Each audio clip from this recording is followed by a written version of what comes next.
किसी ने सही कहा है, काम करो ऐसे कि पहचान बन जाए, चलो ऐसे कि निशान बन जाए। अरे जिंदगी तो हर कोई काट लेता है, मगर जिंदगी जियो तो ऐसे कि मिसाल बन जाए। हेलो एवरीवन, मैं सचिन अडेकर आप सभी का स्वागत करता हूं एक प्यारे से सेशन में। अगर आप लोगों ने बैंकिंग इंडस्ट्री में अपना करियर बनाने का सोचा है तो अभी आपके सामने आईबीपीएस क्लर्क के रूप में एक बेहतरीन अपॉर्चुनिटी है। इस अपॉर्चुनिटी को ग्रैब कैसे करना है, क्या क्या सारी चीजें आपको ध्यान रखनी है, ये सारी चीजें इस सेशन में मैं डिस्कस करने वाला हूं। मेरे बारे में थोड़ा सा मैं आपको बता दूं तो 2018 में आईबीपीएस आरआरबी पीओ का एग्जामिनेशन मैंने फर्स्ट अटेम्प्ट में क्लियर किया था, और वो भी केवल 2 महीने के प्रिपरेशन के साथ। तो कुछ बेसिक सी चीजें होती है जो हम लोगों से छूट जाती है। उन बेसिक सी चीजों पर अगर आप सही से ध्यान देते हो और बताई हुई हर एक चीज को ईमानदारी से सही से इंप्लीमेंट करते हो तो रिजल्ट 100% मिलता है और जल्दी मिलता है। तो चलिए आज के इस सेशन में हम लोग क्या डिस्कस करने वाले हैं ये मैं बता देता हूं। आईबीपीएस क्लर्क का एग्जामिनेशन पैटर्न क्या होगा और कंप्लीट सिलेबस क्या होगा, क्योंकि जिस दुश्मन के खिलाफ हमें जंग लड़नी है उस दुश्मन का पूरा एनालिसिस तो होना चाहिए, है ना।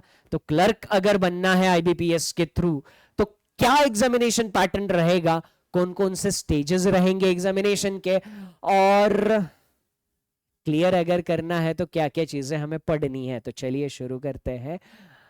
सबसे पहले कुछ इंपॉर्टेंट चीजों पर मैं आपका ध्यान लाना चाहूंगा। आईबीपीएस क्लर्क का एग्जामिनेशन जो है वो केवल 2 स्टेजेस में होता है। पहली स्टेज है प्रीलिम्स एग्जामिनेशन, दूसरी स्टेज है मेंस एग्जामिनेशन। तो ये जो प्रीलिम्स एग्जामिनेशन होती है ना, ये बस क्वालिफाइंग नेचर की होती है। मतलब आपका 100 मार्क का प्रीलिम्स एग्जामिनेशन होगा जिसमें 3 सब्जेक्ट्स होंगे, आगे डिटेल में बात करेंगे। तो 100 मार्क के लिए 100 क्वेश्चंस आएंगे और 60 मिनट का टाइम रहेगा। ठीक, अब क्या होता है, ये एग्जामिनेशन देने के बाद आपका स्कोर जो भी आएगा ना, उस स्कोर के बेसिस पे कट ऑफ लगता है। वो कट ऑफ अगर आपने क्लियर कर लिया तो आपने प्रीलिम्स क्वालिफाई कर ली है, आप मेंस एग्जामिनेशन देने के लिए क्वालिफाई हो गए हो। ठीक है, तो अब ये आईबीपीएस क्लर्क की प्रीलिम्स होने कब वाली है, 26 और 27 अगस्त को। अच्छा खासा टाइम हमारे पास है। अगर सही से सारी चीजें हम अमल करेंगे तो डेफिनेटली हम ये एग्जामिनेशन फोड़ के रहेंगे। ठीक है, प्रीलिम्स क्वालिफाई होने के बाद मेंस एग्जामिनेशन होती है। मेंस एग्जामिनेशन में 190 क्वेश्चंस 200 मार्क्स के लिए आते हैं। टाइम मिलता है 160 मिनट का। ठीक है, आपकी क्लर्क की मेंस एग्जामिनेशन होने वाली है 7 अक्टूबर को। एक छोटी सी चीज पर मैं आपका ध्यान लाना चाहूंगा, अगर आपने नोटिस किया है तो प्रीलिम्स एग्जामिनेशन में 60 मिनट में 100 क्वेश्चंस हमें मिलते हैं, मेंस एग्जामिनेशन में 190 क्वेश्चंस के लिए 160 मिनट मिलते हैं। यानी क्वेश्चन तकरीबन तकरीबन 2 गुना बढ़े और टाइम जो है वो लगभग लगभग 2.25-3 गुना बढ़ा है। मेंस एग्जामिनेशन में क्वेश्चन सॉल्व करने के लिए हमारे पास टाइम रहता है, बट मेंस एग्जामिनेशन अगर क्लियर करनी है तो आपको चाहिए होती है कॉन्सेप्चुअल क्लैरिटी। ठीक है, तो वो कैसे मिलेगी वो भी मैं आपको आगे बता दूंगा। तो एक चीज मैंने आपको बताई थी कि प्रीलिम्स एग्जामिनेशन जो है वो क्वालिफाइंग है। तो प्रीलिम्स के आपके जितने भी मार्क्स आएंगे उसके बेसिस पे सिर्फ ये डिसाइड होता है आप मेंस एग्जामिनेशन दोगे या नहीं दोगे। आप जब मेंस एग्जामिनेशन देते हो, मेंस एग्जामिनेशन देने के बाद जो स्कोर आता है उस स्कोर के बेसिस पे फाइनल आपको पोस्ट मिलेगी कि नहीं डिसाइड होता है। यानी आपके सिलेक्शन के लिए कौन से मार्क फाइनली कंसीडर किए जाते हैं, मेंस एग्जाम के मार्क। ठीक है, तो अब जरा प्रीलिम्स में कौन कौन से सब्जेक्ट कितने मार्क्स के लिए है और मेंस के लिए कौन कौन से सब्जेक्ट कितने मार्क्स के लिए देख लेते हैं। प्रीलिम्स एग्जामिनेशन में आपको 3 सब्जेक्ट पढ़ने हैं, इंग्लिश, क्वांट एंड रीजनिंग। तीनों का वेटेज 30, 35, 35 है। क्वांट और रीजनिंग आपको 35 मार्क्स के लिए है। 1 मार्क का एक क्वेश्चन रहेगा। तीनों के तीनों सेक्शन के लिए आपको टाइम मिलता है 20 मिनट का, तो थोड़ा सा हिसाब किताब देख लें। टाइम 20 मिनट का मिलेगा, क्वेश्चन 35 रहेंगे, देख के डरना नहीं, प्रीलिम्स में क्वेश्चन भी बहुत आसान आता है। आपने, मैं रीजनिंग की अगर बात करूं, मैं रीजनिंग पढ़ाता हूं, मैं रीजनिंग की अगर बात करूं तो मैं आपको बता रहा हूं, क्लर्क में जो 35 क्वेश्चंस आता है ना, पैटर्न जो है, पैटर्न, ये 35 में से 35 क्वेश्चन का पैटर्न प्रेडिक्टेबल है। 35 के 35 क्वेश्चंस कौन कौन से चैप्टर से होंगे, ये सारा का सारा प्रेडिक्ट किया जा सकता है। तो उसके बेसिस पे अगर आप प्रैक्टिस करोगे तो प्रीलिम्स एग्जामिनेशन तो आराम से क्लियर हो जाती है। प्रीलिम्स एग्जामिनेशन क्लियर होने के बाद बारी आती है मेंस एग्जामिनेशन की। मेंस एग्जामिनेशन में वही सब्जेक्ट है जो रीजनिंग आपने पढ़ा, रीजनिंग आपको मेंस में भी पढ़नी है। जो क्वांट आपने प्री में पढ़ा वो आपको मेंस में भी पढ़ना है। जो इंग्लिश आपने प्री के लिए पढ़ा वो आपको मेंस में भी पढ़ना है। बस एक सब्जेक्ट ऐड हो जाता है, general and financial awareness. Mains में ये एक एक्स्ट्रा सब्जेक्ट ऐड हो जाता है, 50 मार्क के लिए 50 क्वेश्चंस। ठीक है, मेंस में भी सेक्शन के हिसाब से टाइम रहता है। मेंस में रीजनिंग में आपको मिलेगा 45 मिनट का टाइम, 60 क्वेश्चंस आपको दिए जाएंगे। ये लास्ट ईयर का मैं बता रहा हूं। ठीक है, जब पूरा नोटिफिकेशन आ जाएगा आईबीपीएस क्लर्क का, अगर उसमें कोई चेंजेस नहीं होंगे तो सारी चीजें ऐसी होगी। अगर कोई चेंजेस होंगे मैं आपको बता दूंगा। ठीक, 35 मिनट्स में 40 क्वेश्चन आपको इंग्लिश में करने होते हैं, 45 मिनट 50 क्वेश्चन किस में होता है, क्वांट में, 35 मिनट 50 क्वेश्चन आपको मिलते हैं जीए में। तो आप अगर देखोगे तो एक लाइन में अगर मैं कहूं तो प्रीलिम्स एग्जामिनेशन जो है ना, वो आपके एक्यूरेसी का एंड स्पीड का खेल है। ठीक, एक्यूरेसी एंड स्पीड का खेल है प्रीलिम्स एग्जामिनेशन। एंड जो आपका मेंस एग्जामिनेशन है वो आपके कॉन्सेप्चुअल क्लैरिटी पर है। ठीक है, तो कॉन्सेप्चुअल क्लैरिटी आपको मेंस एग्जामिनेशन में चाहिए होती है। प्रीलिम्स और मेंस का स्ट्रक्चर समझ में आ गया है, तो एक बार सिलेबस भी देख लेते हैं कि कौन से सब्जेक्ट में कौन कौन से चैप्टर्स है। ठीक है, तो क्वांट और रीजनिंग मैंने आपके सामने रखा है, तो एकदम क्विकली एनालिसिस करते हैं। रीजनिंग में प्री और मेंस दोनों के लिए आपको केवल 11 चैप्टर्स पढ़ने होते हैं, केवल 11 चैप्टर्स।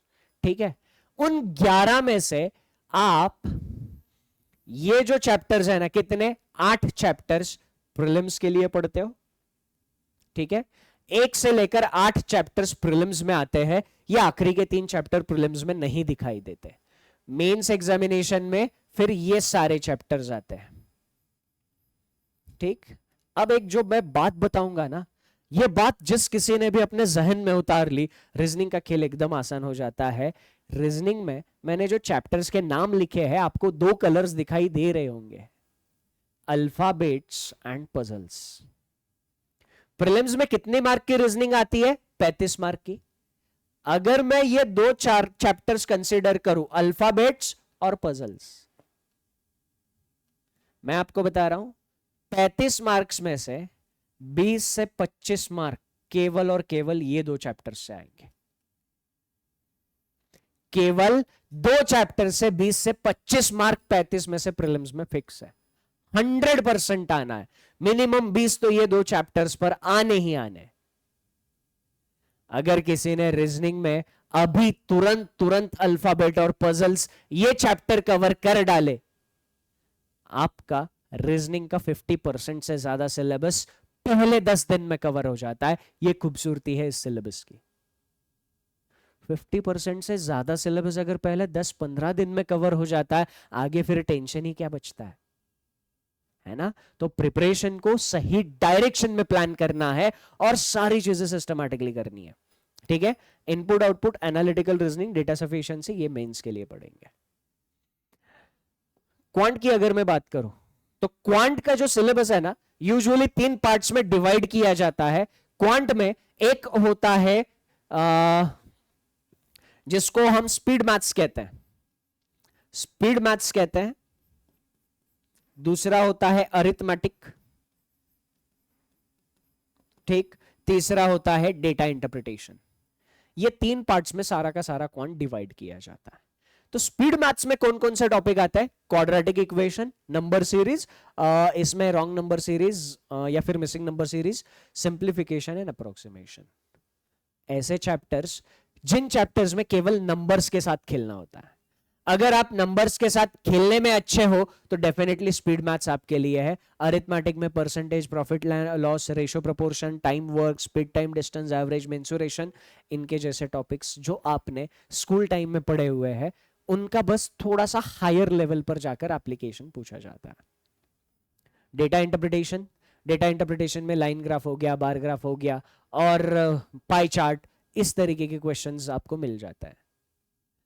तो पूरा क्वांटिटेटिव एप्टीट्यूड 3 पार्ट्स में, speed, math, arithmetic and DI, ऐसे हम डिवाइड करते हैं।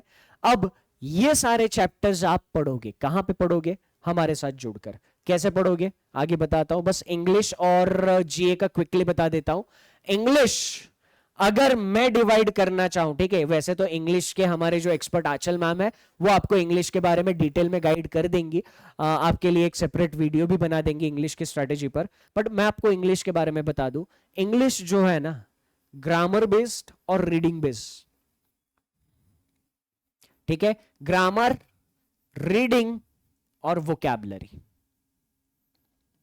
जैसे हमने क्वांट में 3 सेक्शन देखे ना, स्पीड मैथ देखा, फिर स्पीड मैथ के बाद अरिथमेटिक एंड डीआई देखा, वैसे इंग्लिश में 3 पोर्शंस होते हैं। एक ग्रामर का पोर्शन, ग्रामर में आपने जो भी पढ़ा है, नाउन, प्रोनाउन, एडजेक्टिव, एडवर्ब, ठीक है, उसके बाद टेंसेस, कंजंक्शंस, प्रीपोजिशन, सारी चीजें जो भी आपने ग्रामर में पढ़ी है।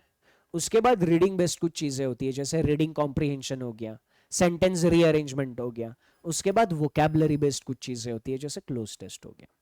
तो इंग्लिश अगर आपको अच्छे से परफॉर्म करना है तो आपका ग्रामर अच्छा होना चाहिए, रीडिंग अच्छा होना चाहिए, वोकैब अच्छी होनी चाहिए। अगर नहीं भी है तो इन सारी चीजों को एग्जामिनेशन तक अच्छा किया जा सकता है, बस वो आपको ठानना है कि हाँ मुझे करना है, ठीक है। इसके बाद general awareness, banking awareness and current affairs के कुछ टॉपिक्स है आपके सामने। रिजर्व बैंक ऑफ इंडिया के बारे में आपको पढ़ना होता है, अलग अलग ऑर्गेनाइजेशंस होती है उनके बारे में पढ़ना होता है। तो ये सारी चीजें आप इस करंट अफेयर्स जीए बीए में पढ़ेंगे, ठीक है। तो केवल और केवल आपको 4 सब्जेक्ट्स पढ़ने हैं और 4 सब्जेक्ट्स पढ़ के आप अपना सिलेक्शन ले सकते हो, ठीक है। अब ये होगा कि नहीं होगा, बचे हुए टाइम में मेरा सिलेक्शन होगा कि नहीं होगा, ये सोचते रहने वाले का सिलेक्शन कभी नहीं होगा। इस विश्वास के साथ जो ये ठान लेगा कि हां बचे हुए टाइम को मुझे यूटिलाइज करना है और बस उसको बचा कितना टाइम है उसको अच्छे से मैं प्लान करूंगा और उस हिसाब से मैं अपना सिलेबस धीरे धीरे खत्म करूंगा, मॉक टेस्ट लगाऊंगा, ये सोच के साथ जो मैदान में उतरेगा और हर दिन डिसाइड की हुई चीज करेगा, उसका सिलेक्शन पक्का हो जाएगा।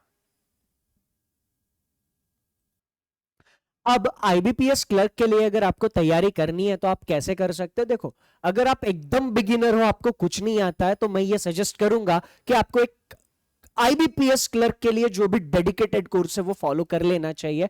अब ये कोर्स कहां पे मिलेगा? ये कोर्स आपको मिलेगा पीडब्ल्यू की ऐप में या वेबसाइट में। जैसे ही आप पीडब्ल्यू के ऐप या वेबसाइट में लॉगिन करते हो, आपके सामने ये ऐसा स्क्रीन खुल जाता है। उसके बाद आपको बैचेस पे आना है। बैचेस में आने के बाद इधर ऊपर जो आपका कैटेगरी है, ये आपको बैंकिंग चूज करना है। बैंकिंग कैटेगरी आप जैसे ही चूज करते हो, आपके सामने यहां पर अलग अलग ऑप्शंस आ जाते हैं। तो इसमें से अगर आपने ठान लिया है कि हां मुझे 1 साल के अंदर अंदर बैंक में जाना है, मुझे जॉब किसी भी हालत में बैंक में लेनी है, तो मैं आपको सजेस्ट करूंगा बैंक महापैक 1 ईयर का सब्सक्रिप्शन आप ज्वाइन करो।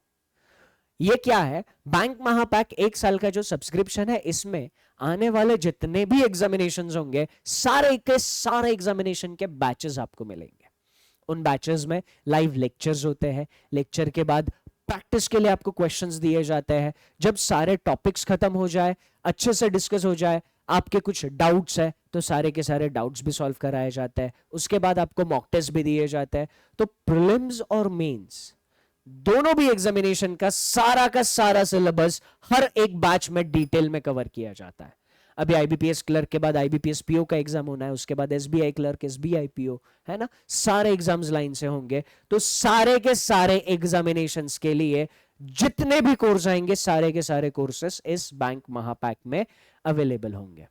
तो इसको ज्वाइन करने के लिए अभी बेनिफिट क्या है? बेनिफिट ये है कि अभी ऑफर चल रही है जिसके तहत आपको 10+5% का डिस्काउंट मिल रहा है, और इस महापैक की प्राइस जो 2500 थी वो अभी केवल आपको 2150 में पड़ रहा है।